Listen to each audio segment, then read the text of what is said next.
नमस्कार। देशोन्नति के इस खास कार्यक्रम प्रहार में मैं ऐश्वर्या शिंदे आप सभी का स्वागत करती हूँ। इस कार्यक्रम के जरिए हम देश की राजनैतिक, सामाजिक एवं आर्थिक समस्याओं सहित ज्वलंत मुद्दों पर प्रहार करेंगे। मकसद सिर्फ इतना है कि मौजूदा व्यवस्था और हालात में बदलाव हो। इसी कड़ी में आज हम बात करेंगे नागपुर अधिवेशन बनाम विदर्भ की।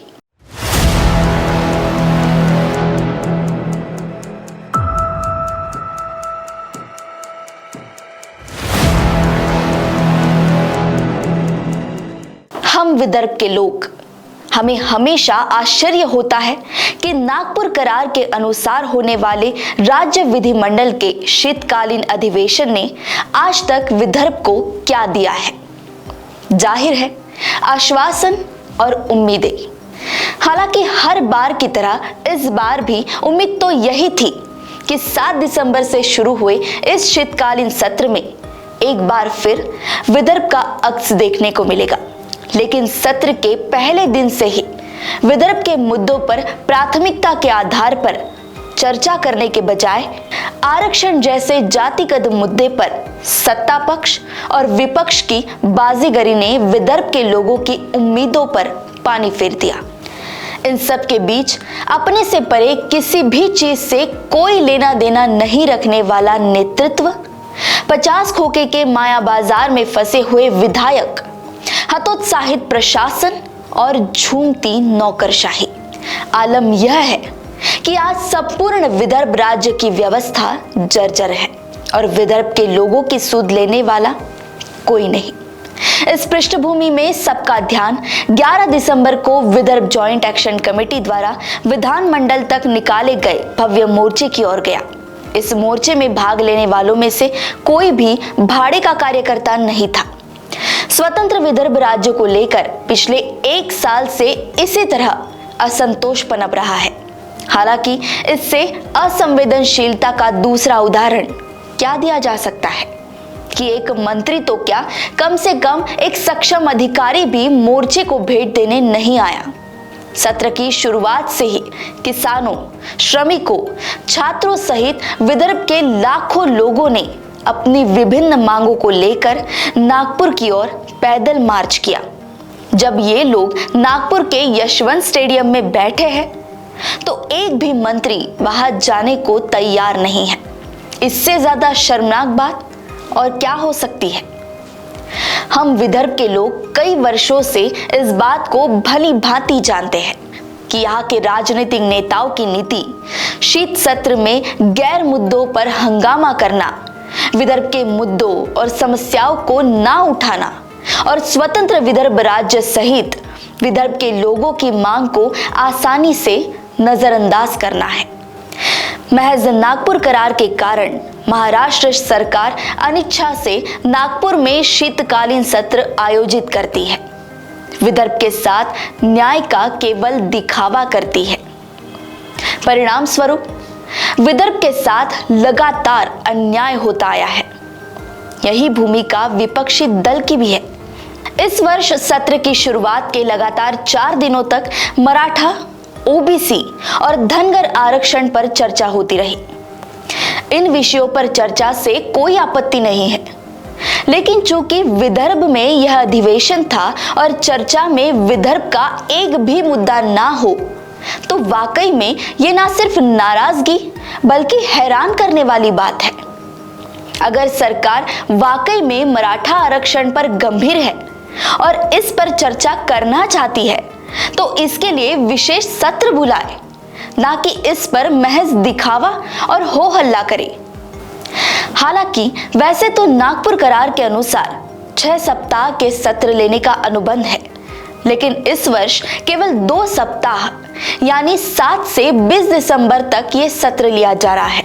उसमें भी पहला दिन गुरुवार को शोक में बिताया गया। दूसरे दिन शुक्रवार को आधा दिन काम हुआ और उसके बाद बहिष्कार और काम बंद हो गया। फिर शनिवार और रविवार को अवकाश हो गया। सोमवार को फिर इधर उधर की चर्चा हो गई। फिर मंगलवार, बुधवार, गुरुवार तक विदर्भ के एक भी मुद्दे पर चर्चा नहीं हुई। नतीजा यह हुआ कि प्रेस गैलरी में सदन की कार्यवाही देख रहे देशोन्नति के मुख्य संपादक और विदर्भवादी नेता प्रकाश पोहरे के संयम का बांध टूट गया और उन्होंने आवाज उठाते हुए कहा कि जब विदर्भ की समस्याओं के लिए यहाँ सत्र आयोजित किया जा रहा है तो विदर्भ के मुद्दों पर चर्चा क्यों नहीं की जा रही। इस दौरान विदर्भ के मुद्दों को अनदेखा किए जाने से प्रकाश पोहरे ने बेहद नाराजगी व्यक्त की और वे सदन के बाहर आ गए। बाहर आते ही सुरक्षा गार्डों ने उन्हें घेर लिया, लेकिन बिना किसी डर के पोहरे ने सरकार को ही खुली चुनौती दे डाली। साहेब त्यांनी कारवाई करावी, त्याच्यावर माझ्यावर हक्कभंग दाखल करावा, मला तुरुंगात टाकावं, त्या सगळ्या गोष्टी फेस करायला मी तयार आहे। I don't care. मी याच्या अगोदरही अनेक हक्कभंग केले आहेत। मी आतापर्यंत 40 वेळेला तुरुंगात गेलो आहे, 6 वेळेला हत्कड्या घातलेल्या आहेत, 200 दिवस तुरुंगात घालवले। I don't care.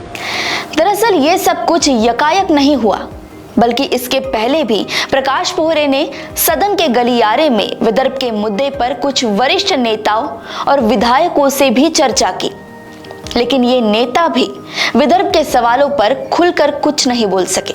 नतीजा ये हुआ कि पोहरे को आखिरकार आक्रामक रुख इख्तियार करना पड़ा। प्रकाश पोहरे के इस आक्रामक रवैये और तेवरों से सत्ता पक्ष नाराज हो गया और आनन फानन में उनके खिलाफ कार्यवाही के संकेत दे दिए गए और बाद में यह तय किया गया कि पोहरे के खिलाफ किसी भी तरह की कार्यवाही का फैसला सदन की विशेषाधिकार समिति लेगी। वहीं दूसरी ओर विदर्भवादी प्रकाश पोहरे के मन में इस घटनाक्रम के पहले अनेकों सवाल थे और ये सवाल न सिर्फ विदर्भ की समस्याओं को नजरअंदाज करने बल्कि विदर्भ की अर्थव्यवस्था को तहस नहस किए जाने को लेकर थे। पोहरे के मन में इस बात की पीड़ा थी कि आखिर क्यों हर मुख्यमंत्री नागपुर अधिवेशन के महत्व को कम करके आंकना चाहता है। आखिर क्यों विदर्भ के स्वतंत्र अस्तित्व को बार बार नकारने का प्रयास किया जा रहा है।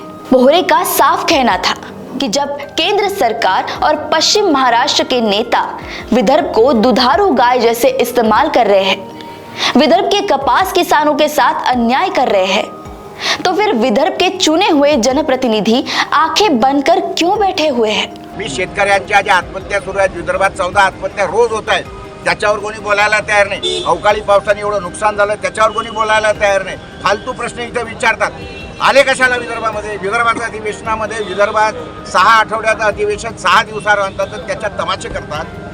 हे जर इथं चालू द्यायचं, बाकीचे आमदार चालू द्यायचे, मी चालू देणार नाही। मी शेतकऱ्यांचा प्रतिनिधी म्हणून इथं आलो आहे आणि त्याच्यावर मी बोलतोय। बहरहाल वर्तमान तस्वीर यह है कि जिन लोगों ने आज तक विदर्भ की जनता को स्वतंत्र विदर्भ राज्य के बारे में सपनों का गाजर दिखाया, वे सभी अब सत्ता की गर्म सीट पर बैठकर उस गाजर का हलवा खा रहे हैं। जिस विदर्भ में रोजाना 14 किसान आत्महत्या कर रहे हो, उनकी समस्या को सदन में उठाकर सरकार को घेरने के बजाय यहाँ के नेता सरकार के समक्ष विदर्भ के मुद्दे पर दुम दबाकर बैठे हुए हैं। यही कारण है कि अब विदर्भ की जनता विदर्भ की उपेक्षा करने वाले महाराष्ट्र शासन में नहीं रहना चाहती। अब सत्ताधारियों के लिए बेहतर यही होगा कि वे समय रहते स्वतंत्र विदर्भ राज्य की मांग पर ध्यान दें, अन्यथा आने वाले समय में वे जातीय आरक्षण का दीपक जलाकर अपने राजनीतिक लक्ष्य साधने के चक्कर में बर्बाद हो जाएंगे। तो ये था नागपुर अधिवेशन बनाम विदर्भ पर देशोन्नति का प्रहार, जिसमें साफ तौर पर असंतोष, बेचैनी और आक्रोश दिखाई दिया। अब देखना यह है कि इस प्रहार का विदर्भ के चुने हुए जनप्रतिनिधियों पर क्या प्रभाव पड़ता है। प्रहार के अगले संस्करण में आपसे फिर किसी ज्वलंत मुद्दे को लेकर मुलाकात होगी। नमस्कार।